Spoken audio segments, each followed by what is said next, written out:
Well, hello, internet friends near and far. Welcome to another episode of Parks and Conversation. And this is a podcast where we watch an episode of Parks and Recreation, and then we talk about it. And the we here is myself. I'm Jason, and I'm joined all the way across town by the power of the internet by my friend Jeremy. Say hello, Jeremy. Hello. Man, it's good to be together distantly. Distantly, yeah. That's the preferable way. And today we are talking about season 5, episode 8, Pawnee Commons. And this episode's a fun one. We get to meet Hitler's daughter. Mm-hmm. We meet some more Eagleton folks. And we also go to the Pawnee Community Radio Station, which is one of the most delightful places in all of Pawnee. So I'm excited. How are you, Jeremy? Are you excited? I too am excited. Excellent. For this. Just the commons. Good. Just the commons part. Yeah, it's not special. It's just common. Yeah. Pawnee Commons. Pawnee normal things. Yeah. So how do you want to attack this one, Jeremy? I got 3 plot lines.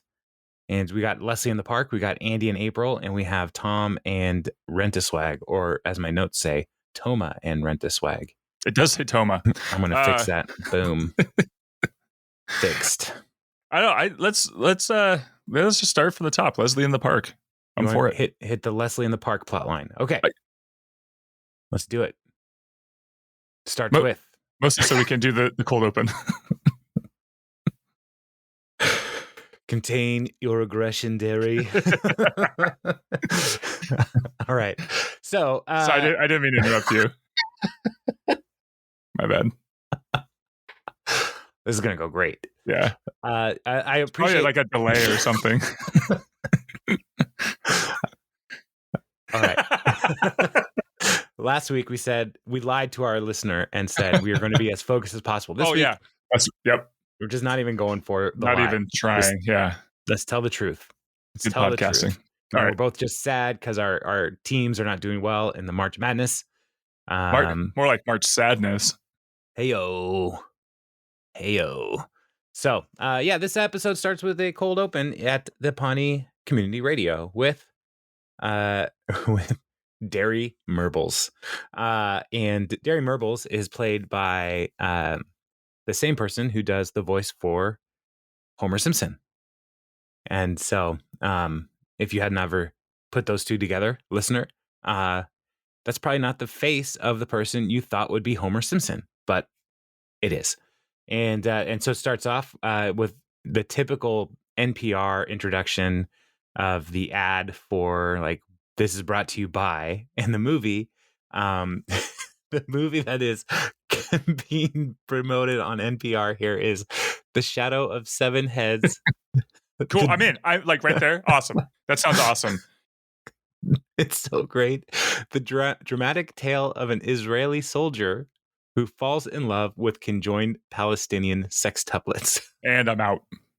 Conjoined sextuplets. That's 6 people. Uh-huh. It's a lot. And they're all conjoined. So I don't know who thought of that idea as a possibility for a movie, but I'm surprised that nobody's actually tried to make this movie. I think they did, but they named it after a human bug. Oh. Okay. And that's as far as we need to go with that. Yeah. All right. Okay. So the host is Derry Merbles, and his show is called Thought for Your Thoughts. And he comes in and he's introducing himself because he's sitting in for Nina Joplin. Sorry. Hold on. Yeah. I love that it's coming out soon from Focus Features too. Like that was like they had to throw that in there because it's like, yep, they would try to make that movie. You're right. Yeah, a small little art house thing. So so Derry is he's sitting in for Nina Joplin, who is touring the country performing a spoken word opera about pear-shaped women.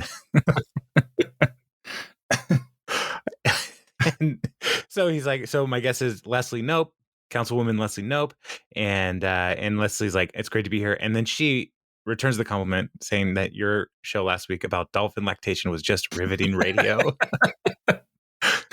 Like, all the jokes like in this one section are just so like on the nose for public radio that it's just it's so hard to just zoom past them.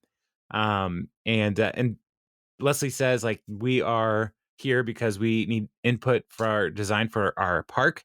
So I'm putting out the bat signal. And then Derry, because it's NPR and NPR has to explain everything, Derry says, a bat signal, for listeners who may not know, refers to the children's character, the Batman, a strong gentleman who fights crime nocturnally. That's well put. The Batman. Yeah. And so, because it's not exactly hitting the demographic of the listener there. No, it's a children's character. Yeah, I love Derry so much. And so that's like, that's well put. And please send us your plan, your resume quick. Because as we remember last week, they have 90 days to submit a plan to the next council meeting, or Jam is going to put a paunch burger on lot 48. And so, so Leslie's in a bit of a hurry. And so then the end of this segment, Derry sets it up, saying, coming up after the break, movie reviews with Ken Tucker, who is filling in for David Bianculli, who is in New York filling in for Ken Tucker. And he's like, Leslie, would you like to introduce the next segment? And she says, yeah, it's now it's time for Jazz plus Jazz equals Jazz. Today we have a recording of Benny Goodman played over a separate recording of Miles Davis. And they hit play, and Leslie's face is just like, oh, this is terrible. And Derry is just resigned to like, yeah, it's terrible, but research shows our listeners love jazz. Double down. I just love it so much. It's so much. It's so good. So then credits happen. Hold on. Yeah. I'm going to try to tell a story about a clip of something that I saw on the internet. That this is going to go so well. I can already tell. This was an interview with Kelly Clarkson was in it. And then there was a guy who was deaf, and he was, I don't know what the show was from or what was happening, but he's telling the story, and he's saying how when he was younger, it's like, I really enjoy like music, but even though I couldn't listen to it, I love the bass. Like I love feeling like the bass. And so when one time we were driving in the car, and we got a brand new car with a really nice system, and I asked my mom to turn up the music, and she turned up a little bit. She's like, I really want to listen to the bass. And so we got to the store, and she went inside. I didn't really care about what was in the store. And so I sat in the car, and I was like, oh man, I got the car to myself. I'm going to listen. I'm going to turn up the bass. So I just cranked the bass and just turned up the radio. And I had the window down, and I'm just feeling it, man. The bass is just like going through me. The guys are just like dancing and stuff. And like somebody pulls up next to me, is like walks by and just looking at me like I'm crazy. And I was like, yeah, dude, it doesn't matter. I'm feeling it, right? Like the bass is just moving through me. And then this other lady walks by, and she's like, oh man, what's going on in there? And I was like, this song must rock. This must be just an amazing song. And my mom comes back out from the store and gets in, and she just starts laughing and laughing. And I go, Mom, what is so funny? What am I listening to? And she says, you're listening to an NPR interview.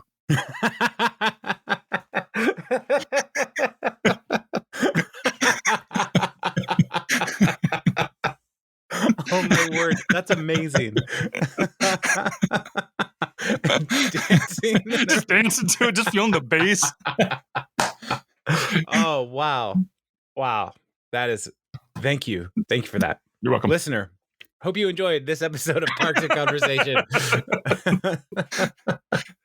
That's so funny. NPR is bringing that bass. Always. Yeah. Oh man. Okay. So anytime we get to listen to or be a part of Pawnee Community Radio is a win. It's a good day. There will be more with John Hodgman in the future as well, which is going to be Augustus Clementine. So it's going to be great. It's going to be great. So credits happen, and then Leslie and Ben are in the office looking over some of the proposals. And the first one is from a penitentiary, and the person wrote a letter. Is like, please, I'm innocent. Find me a lawyer. But then you look down at the bottom, and the park is called Worm Park, and it says, I'm guilty. And so then Leslie sees another one, or Ben finds one. It's like a really professional looking. The person has 30 years of experience, degree in architecture, and it's really, really awesome. Like manicured shrubbery, all kinds of great, beautiful stuff, fountains, awesome. And Ben says, "Oh, this person's name is Reston St. James, and he's from Eagleton." And right away, Les is like, "Oh, changed my mind." And she cuts to a talking head where she talks about how terrible the Eagleton people are, and and so Eagleton, for a listener who is not familiar, Eagleton is the neighboring town, and they're terrible. There are no nocturnal strong men to fight crime. Anyway, so I just love that they've had a blood feud for 200 years. Yeah, and Ben does not get it. Ben's not from there, so there's things about Pawnee that he still does not fully understand, and one of those is Eagleton. And so Ben's like, we should just at least go and meet this person. And Leslie's like, yeah, that's a good idea. So we can reject him to his face. so they go, and at the park, it's beautiful. And they meet Reston St. James. And Reston's like, hey, thank you guys so much. What do you think about the park? And Leslie's just like, meh. In a word, underwhelming. And then she's like, it's also inconvenient. Like, there's no garbage cans, so I just throw my garbage on the floor. And then as she does it, a guy comes in, picks it up, and says, "Thank you for your garbage." And so Ben is taken with this whole park and with Reston, who's super charming. And so he's eager to try to convince Leslie to work with Reston on this park. But then we cut to a talking head where she explains the snobbery of Eagletonians, and it goes to when you're leaving the town, you know how we have this even in our region. You leave a town and go into a new town, it says, "Welcome to this town," right? Those signs. Mm-hmm. And so the sign entering into Eagleton says, "Welcome to Eagleton," and it's really pretty and beautiful. On the Pawnee side of the same sign, it's under an overpass, so there's an overturned car. It says, "Now entering Pawnee. Good luck with that." Which is just wonderful. So my favorite entering town sign of all time. Can I guess? Yes, please guess. Is it Aberdeen? No. Dang it. No. But why would you guess Aberdeen? Because of what a huge Nirvana fan you are. I do like Nirvana. And it used to say, "Come as you are." Yeah, it did used to say that. It did, and then it didn't, and then I think it does again. Yeah, I went to a McDonald's in Aberdeen one time, and it was all Nirvana themed. Oh wow! Yeah, like the food. Yeah, it was just very sad. Yeah, everything came in a heart-shaped box.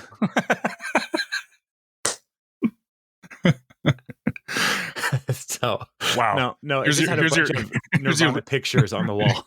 Here's your lithium Pepsi. Do you want a Polly? That's what we call our McChicken. Because like Polly's like Polly wants a cracker. Well, no, I understand. Mm-hmm. It's a bit of a stretch, but I'm for anyway. So is the idea that Kurt Cobain would want to be remembered in Aberdeen via a McDonald's. Yeah. My favorite one is Bothell, which I have a Bothell address, and for a long time the sign on 522 as you're coming down from Woodinville, it would just have this sign that said, "Welcome to Bothell for a day or a lifetime," which is ominous in itself. Like, you could be here forever. At least that "or" is in there. That's a very important "or." Yeah. But why I liked it so much is because youths would often come along and paint over the BOT. So it would say, "Welcome to hell for a day or a lifetime." I'm just visiting. Just wanted to see what the hype is all about. Yeah. So that always made me laugh. Every time I would drive that road and see the youths, they got it again. So, yeah. And so then they come to another park they're walking through, and Reston says, we like to keep everything super clean, and whatever happened to the sewer overflow at Circle Park. And Leslie is trying to like be cool. It's like, we fixed it. And Ben's like, well, except for the smell, it's scientists think it's going to linger for another 40 years. And so she just gets right to it. Leslie's like, why do you want to help us? And Reston says, look, I'm passionate about parks. I heard your plea on the radio. And so I just want to be a part of helping you because it's all about the people. We're here to serve them. And then he gets called over because the balloon artisan is out of balloons. Which is amazing. And Ben is just so like, oh man, this is awesome. He's got chills. And it's a gorgeous park. It is a nice park. And if that were a public park, that was not, I've never seen a public park that nice ever in my life. You don't live in Eagleton. No, I don't. And usually the parks that I see are barely maintained and have people living in them. Yeah, I feel like ours are a lot closer to the Pawnee parks. Yeah. It's a bit of a problem. So, but yeah, so they Leslie does not understand why Ben is so taken, and she says, "You're like a Southern belle." When Rhett Butler comes around, and he's like, "Yes, that's who he reminds me of," or Bono. So, and then we get another Leslie explanation here. Is like when nobody from Eagleton ever wanted to help someone from Pawnee. We had a tornado in 1988. We asked Eagleton for help, and they claimed they weren't home. An entire town claimed they weren't home. And so she's very suspicious. She's been wounded before. And Ben comes back. He's like, look what the Reston commissioned from the balloon artist. And it's like it's two balloon figures of Ben and Leslie. It's amazing. It's an amazing accomplishment. But Leslie is not having it. So they go back to Pawnee. And they go to one of the many murals in Pawnee to explain the history. And so she starts out in May 1817.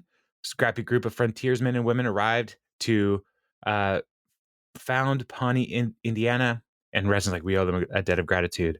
And then lean over to the same mural a little bit. June 1817, the richest among them take all their money from the bank and flee up the hill like cowards to form Eagleton.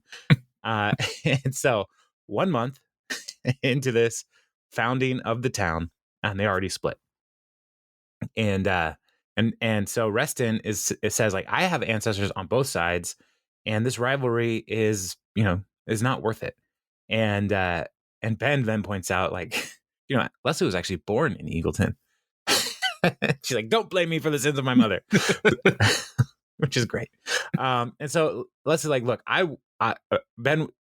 Reston says, I want to help, but I don't know if this is a good idea. And Leslie is really having a hard time with this because she's like, you always want to quit. We never give up. And Ben points out, you have a mural called The Many Surrenders of Pawnee. And so he takes her aside to talk and saying like, look, we're here to serve the public and making our communities better. And, why are we not working with this guy? Who he sounds like? And Leslie suggests Idi Amin and Lord Voldemort.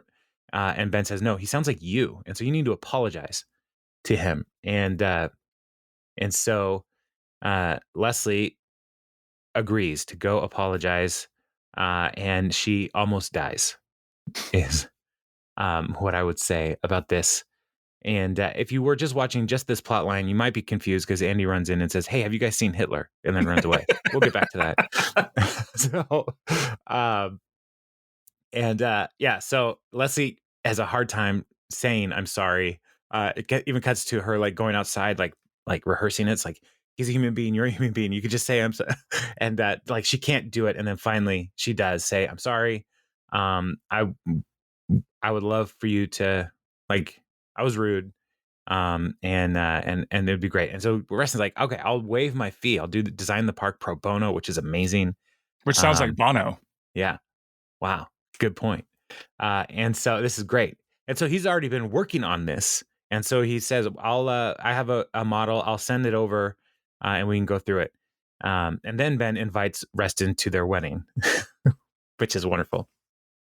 And then if you were just watching this plot line, April would get up from behind the desk and say, I was never here, and run away, and then into the courtyard. And then Andy would find her and they would run away.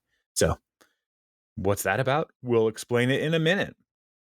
So then, like all this is happening in the same day because I know this because Ben is wearing the same shirt. And as Ben was wearing this shirt, I was like, I like that shirt. That's a good shirt.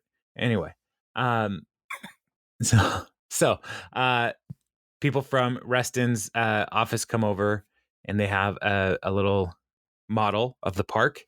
And it is offensive to say the least. They say it's the crown jewel of Pawnee, containing the sights, sounds, and most importantly, smells that define your city. Several drool buckets for your more slack-jawed citizens, food troughs full of cheeseburgers, and public showers with instructions for those who have never showered before. And then Leslie threatens to rip their throats out, and they leave. And now Ben is very mad. And she says, "Hey, my backyard is bigger than your park." Yes. And which I could totally believe because Pawnee people are very wealthy. And so there's a commercial. Eagleton. Yeah, Eagleton. Sorry. Thank you. Please, listener. Forgive me. I'm sorry. Yeah. Whoa. So then Ben throws the model away and he comes back in, and Leslie's like seeing, like, now I told you they're terrible. They call their boogers Pawnee caviar. And so Ben is like, I'm going to go and talk to Reston and I'm going to get to the bottom of this. And so he goes over there, and Leslie's like, we should go. We're going to drive to his house and we're going to burn it down. And Ben, again, the voice of reason, is like, we can't do that. You're right. We can't.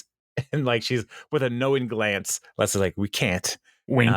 But potentially.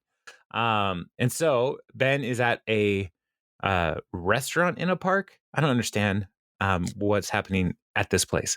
But there's a server who says, comes over to offer anything. And then Ben also asks, like, why are there palm trees here? And the server just says, we are on top of a hot spring, which creates a microclimate zone. We are truly blessed. And so Reston comes in. He's like, I'm so late. And Ben's like, what happened? And so he's like, that was a stupid prank. I had nothing to do with it. In fact, I was firing those two people.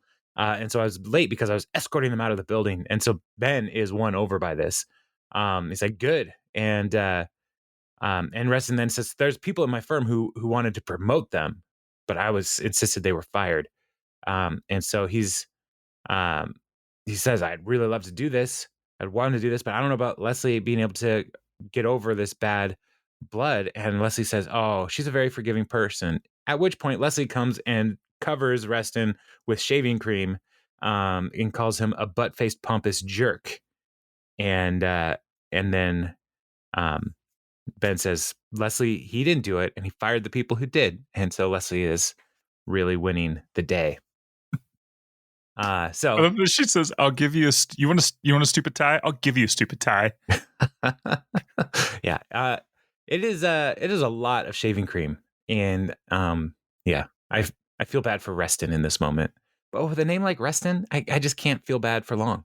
And it has a silent W at the beginning, right? Like wrestle. Yes, or wreck. Yeah, or how. No, why? Or Ren. Yeah, Ren. Or this is awesome. Let's take time to list all the words that start with WR that we know. Yeah, we've been playing a lot of Wordle in my house, and I am very angry whenever there's a silent letter, because you only get 5 letters to choose from and 6 guesses, and a silent letter is basically cheating. It's like, I'm not using that letter. You throw it in there. It's so annoying. Anyway, I'm sorry they did that to you. I will be okay. I will be okay. So finally they see Reston brings the real examples, and it's got a Wamapoke themed playground, food trucks, a little Sebastian fountain, and Leslie is taken with it. She's only going to fight with 60% of these ideas. So I'd expect nothing less. And then Reston asks, I've never met 2 people more passionate about their hometown. And Ben then points out, I'm actually from Minnesota. And the reason he is so passionate about Pawnee is because he loves a woman from Pawnee. And Leslie points out that Ben's in love with her. In case that was unclear. So Wrong. What's wrong? No, that's another WR word. Oh. What did I say? What? I took notes. All right. So so the park's happening. Beautiful design. Like things are coming together pretty well. Now, when you first watched this episode, did you? I mean, the way they set this up was like it was a perfect spot for him, Reston, to then punk her one more time. Right. Like, did you feel like that was the setup? Like, because in my head canon that had happened, and I forgot that it turned out to be a good thing. I remember the first model, but I thought the whole thing was a double setup to like really, really get her. Right. And then it turns out he was really nice, and I was like, oh, that's nice. Reston St. James, you are a saint of James. Yeah, I also was expecting another prank. And so I wonder if there's a director's cut somewhere that we saw where there was another prank, but maybe I just have been so wounded by Pawnee Eagleton rivalry that I can't trust anybody anymore. I couldn't trust him. Yeah. Let's do Tom and Rent-A-Swag now. Tom and Rent-A-Swag. Excellent. This one's blue, listener. That's the color coding for the spreadsheet that Jason created. Just so you know, it's not a sad, chunk of the episode. It's also not profane. There's not a lot of swearing or inappropriate talk that's not safe for young ears. Except for right at the beginning when Tom welcomes everybody into the building saying friends, former lovers, acquaintances. So sorry, that's as blue as it's going to get. But he's bringing everybody in because they're going to help him like remodel the space he's renting. And he says, friends, former lovers, acquaintances, Jerry. I introduce you to the future home of Rent-A-Swag. And it is not good. It is in bad shape. So he needs all the help he can get. And so he again gives us an overview of his business and starts by saying, and this is a talking head, much like 90s startup stand-up comedy routines, Tommy be shopping. And so his whole business is he's going to rent his clothes to teens so parents don't have to buy nice things that they'll just grow out of. And so he needs a retail space to do this. It's not looking good. And Ron points out that he loves wildlife, but is a store the best place for it? And it pans over to Jerry, who is in a stare down with a very large raccoon.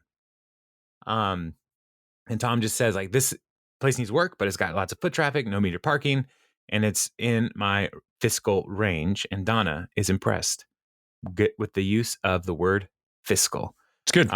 And Chris is impressed because Tom is reinventing himself, which gives Chris faith that anyone can reinvent themselves. And if we remember, Chris is in a journey of self-discovery. He is in intense psychotherapy with Dr. Richard Nygaard. So he also is reinventing. And so this is an optimistic moment for Chris. And so Tom is transitioning from Tommy Timberlake to Thomas M. Haverford, responsible tycoon. So this is going to be great. And so as they are working, we come back to them and they're making good progress. And Tom actually gives people good compliments. Mm-hmm. Compliments. Words are good. And so he points out that Donna's work is ravishing. And Anne has great organizational skills, and this is something that he learned from a autobiography by Lee Iacocca about small connections between workers and stuff. And then Jerry comes over and says, "Ask how's his heart?" And Jerry starts talking, and Tom says, "Great, glad to hear it." Doesn't even listen. And then DJ Roomba's back, and DJ Roomba plays "Whistle While You Work," and so he's excited. Tom's excited to get things going. He's trying to be a different kind of business owner. I love it. But fun fact about that Lee Iacocca book. It was also in The Office, where on the date Michael, and the manager says you should read it. But the funnier or the more interesting part is that it was co-written by William Novak, father of BJ Novak. No. Yeah, the Lehigh. Yeah, That's amazing. that's what IMDb said when I typed it in and That looked is at it. so cool. Yeah, I did not know that. there you go. I also love Michael Scott's response when the manager of the place says, "Have you read Lee Iacocca's biography?" And he said, "Read it? I Read own it. it." Yeah, it'll make you want to buy a Chrysler. I own a Chrysler. Get out. Yeah, so Tom is excited. He does recognize that Rent a Swag is really his last chance here. And so this could be, he won't have anything else except his looks, so he could always pimp himself out to hot older ladies. Needs to remember that. So then work continues, and Chris is working with Ron, and he has a lot of questions. And Ron is the type who doesn't really like to answer questions.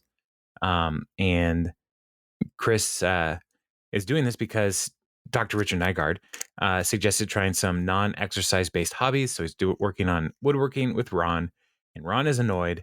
And so he's doing this talking head and showing his woodworking progress. It's got like a 2x4 that he cut down and scratched at. And he's like, I made this before I started. It was bigger. It's just a weird piece of wood. And so Ron gives him a flight of stairs that leads to nowhere, just to basically get him out of his hair. So busy work. Yeah. And so towards the end of the day, Tom comes out and like everything's painted, and it is a really ugly yellow paint. And Anne says it looks like dried phlegm, which is gross. And Donna is like, yeah, this place makes me feel sad. One of the mannequins tried to commit suicide. Which, wow. And Tom's like, look, it's not the best color, but I had a goal. I came under budget, and now I have a small treat for y'all: a pizza party with one small pizza and 2 cans of Werner's ginger ale, which is a very Midwest thing to do. To have not the pizza, the Werner's. But yeah, and Jerry is like shocked. That's one small pizza with no toppings. To which Tom responds, "Cheese is a topping, Jerry." And then he also complains about how bright the lights are, and he's trying to save money. And Ron points out, if there were more food and fewer people, this would be a perfect party. But why do you think, Jeremy, that Tom is being so cautious with money this time around? Oh, like why is he overreacting? Like to the point that he's being stingy and annoying? Yeah. Oh, most definitely because of his failure at 720, and they just spent money like it was no thing. Yeah. But do you think there's something deeper there? He grew up no, I have no clue. Well, I think it's because it's his, I think it's Ron's money. Oh, that's good. That works too. Like he's trying to be responsible. Yeah. Like he respects Ron. Yeah. And Ron is taking a chance on him. And so he's trying to work within his means. Whereas like Tom Ralphio, that's a combination. That's their couple name. Haverstein, Tom Haverford and John Ralphio Happerstein, they did not care about anybody else's money because this money was not it wasn't real to them with E720. And so this is like real money with real people who he really cares about. And so he's trying to be respectful. And so he comes into the office the next day or a little after, I guess, maybe. Well, it gets confusing because Ben's wearing the same shirt throughout the whole episode, but this looks like another anyway. And he points out that he's missing $9, and so he wants whoever took it to come and confess, and they'll be served with a lawsuit, and we'll just move on with our lives. And Anne then says, "Let's go to breakfast." And he's like, "Well, all right, it's your idea, so you're paying, you're driving. I'm not chipping in for gas." So he's definitely building some boundaries, which is good for Tom. And so at JJ's, Tom orders pancakes as well as 12 eggs uncooked and some toast, 20 slices untoasted in a row in a bag. So he's ordering a carton of eggs and a loaf of bread. And then it's like, the pancake breakfast is fine. And so and then says, like, look. But Tom's like, well, don't offer to pay if you're going to be cheap. Again, Anne did not offer to pay. But Anne's like, listen, you've got to like chill. I know you made a lot of mistakes, but you need to have a little bit of that old Tom to make this business work. And Tom is just so like overwhelmed by how old Tom destroyed E720. Anne agrees, like, made a horrible boyfriend, terrible employee, drove you to bankruptcy. But she points out, like, the swagger and showmanship is what like gets people into Tom. Like, that's what's going to help. And you can't have Rent a Swag without the swag. And so Tom's like, but I don't have enough money. And the office, they pitched in to invest into the space to make it not look like dried phlegm. So they are giving him some money. And she said, you can give us like 1% of stock in the company. And Tom is excited. It's a cause for celebration. And so he asked the waiter to bring 8 strips of bacon uncooked in a sealed package. Well, and what's cool too is that Anne highlights something that even Tom doesn't see, that Ron saw the previous episode in the pitch, is that it wasn't that Tom is like really bad at this stuff, but John Ralphio really brings out the worst in him, or like allows him. He's an enabler to just kind of do whatever you want. And Ron, like we saw last episode, when Tom got rid of John Ralphio, Ron's like, I'm in, because I know how good you can be, but get rid of this clown and get out of your own way. And I don't think Tom has realized that yet. Right. And so he just blames himself for everything. And even Anne's saying, no, dude, like, even though she didn't call out John Ralphio, she's saying, you still need to be you, Right. Yeah. Watch the company you keep, kids. Yeah. Show me your friends and I'll show you your future, is what youth pastors said to me a bunch of times. Dun, dun, dun, dun. Why do you keep saying this to me? You don't like my friend Oren? Yeah. You are. So they go back to the new and improved Rent a Swag with now 30% more swag. There you go. And it looks really good. Yeah. And he brought all his stuff there except for his bed. He lives in this place. And Ron points out that he hates all of it, which means it's probably good for business. And Chris sees the flight of stairs leading to nowhere that has been fashioned into a display for shoes. And Ron's like, yes, that was always the plan. And then Tom throws a real pizza party with 2 pizzas and toppings on half, because he's not Zuckerberg. So, so Tom's Rent a Swag is coming together. It's going to be great. And so let's jump over to the last plot line, because Andy, if you remember last episode, is coming on as the weekend security guard at City Hall. So this is a Saturday or Sunday when everybody is working, giving their time to Tom. And Leslie and Ben are working through park projects. Andy is at City Hall by himself, wandering the halls. And turns out he thought it would be a super fun job, but it's a terrible job because there's nothing happening. Mm-hmm. And so he walked around the building 4 times in 20 minutes and then thought maybe some more time went by while he was talking to the camera, and it's only been 15 seconds. So he is not doing well. So he asked April to come and be with him. And when she shows up, he's like, oh, I'm so glad you're here.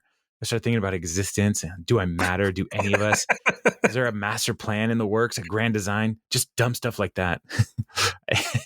April's like, who cares? So April is going to spice up the day a little bit. And she points out that it's awfully quiet, maybe too quiet. Isn't this how all Burt Macklin cases start? And so she runs off. And so Andy then gets his Burt Macklin costume together, and we next see them. April is tied up to a chair in quote marks. And Andy is going to interrogate her. And so April introduces herself as Judy Hitler, the spoiled daughter of Adolf Hitler. And so then we find out that Andy is looking for the necklace with all of Germany's war secrets, which I don't know how you would think of that, but I love that idea that there's a necklace with all of the war secrets. That's on a microfiche. I guess. And April is refusing to say anything, denying knowing what he's talking about. And Andy says, I will resort to torture. And April says, fine. I will show you where it is. And then they're looking at each other. And this is one of my favorite lines. Don't do it, Hitler. Don't you dare fall in love with me.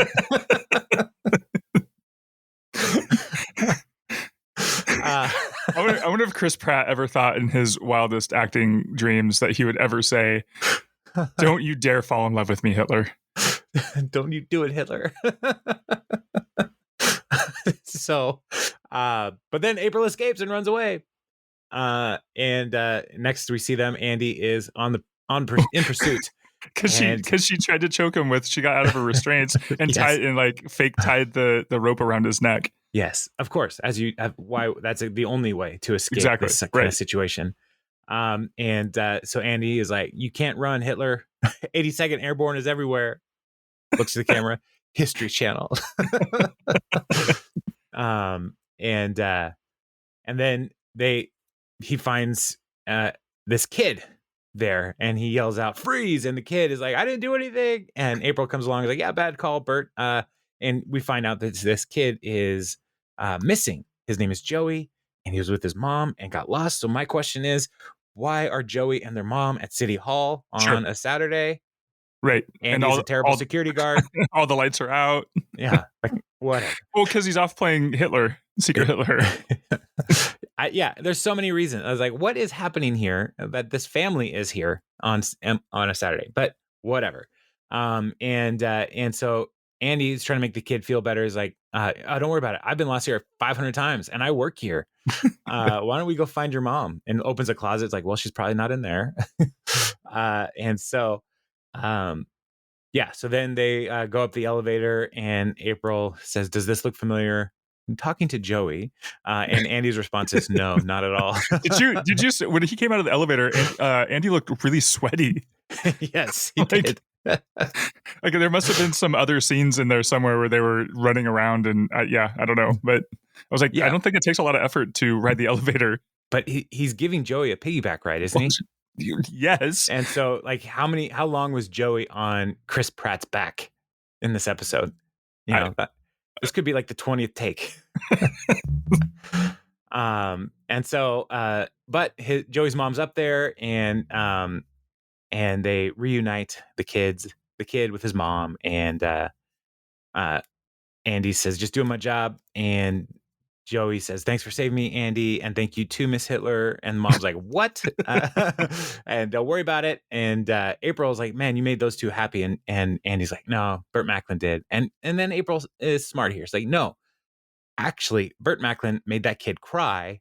And maybe it's time for Burt Macklin to hang up his shades. And so they go into the city council chambers because Andy has keys because he's security guard now. And Andy is turning in his badge and sunglasses and his FBI coat. And Andy, April says, sorry to see you go. You don't always play by the rules, but you were a great agent. And Andy's like, today I say goodbye to my only life I've ever known. 40 years I've served. I've never even met my family. But also April points out, well, the boys chipped in and we got you this. And it's a sheet of paper that just says, you were in the FBI. It's like, I've never even met my family, but after this, it's totally worth it. It isn't much. It literally isn't much. And so as he's walking away, April has a gun firing app on her phone and is giving him a 7-day salute or 21 gun salute. 21 gun salute, yeah. Yeah. But you can see the pain on Andy's face as he's walking into the camera.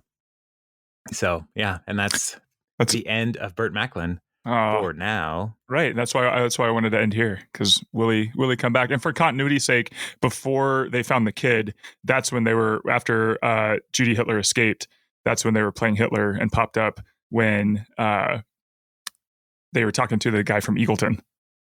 Right. Just see it. Yeah. Bringing that back around. Yeah. Have anybody seen Hitler? I don't want you to get the wrong idea about our town. Has anybody seen Hitler? So, yeah. I really enjoyed this episode. It is super fun. So, yes, agreed. It was, yeah. I just love, I love Burt Macklin, and I'm sorry to see him go. For now. Yeah. We'll see him back. Don't worry, guys. The Johnny Karate Super Awesome Hour. Yeah. Spoilers. Yeah, well, they don't even know about Johnny Karate yet. So they're like, if somebody hasn't watched Parks and Rec, they're just like, "Ooh, who's Johnny Karate?" And I'm excited to help you learn about that. It's going to be great. Yeah. So, listener, I didn't get any email about Jeremy's poisoning his family with counter pizza yet. It's because they know it's fine. All right. So not even worth an email. I do want to hear from you about this, listener. And as we head towards the end, I do want you to know that I will never, ever play two jazz tracks over each other as an exit for our show. You're welcome. That's kind of you. I'm here to serve the people. It's the least we could do. Yeah. I mean, I'm not even going to have to try to do anything. Well, that's the best part. It's like giving up powerlifting for Lent. Nailed it. It's not even hard. So really, weightlifting in general is the most pointless thing, because the stuff's already on the floor and you're just going to put it back. Yeah. Why? Just leave them there. Anyway, I got other theories. Anyway. Do share. I can't. I mean, I'm working on a project about health. Okay. We'll check it out in your health memoirs. Reddit, I own it. That's what this whole thing is. This is the long con. It's for you to pitch your health initiative book. Mm-hmm. That's what this entire podcast has been about. Yep. That's why L. Ron Hubbard started writing science fiction. Mm-hmm. And now let me tell you about my crazy religion. So now you make a lot of money as a leader, but you have a lot of fun as a follower. Yeah. Oh, Creed. So yeah, we should wrap it up. What do you think? Next week, I'm for it. This got a pretty low rating on IMDb, 7.8, which I feel low. That's really, really low. But next week is an 8.9 according to IMDb, and it's Ron and Diane. Oh, is it? Oh, yeah. That's a good one. The cold open for that episode is maybe the best of all time, if I'm remembering correctly. We will see next week. We'll see. All right. Well, Jeremy, bye. See ya.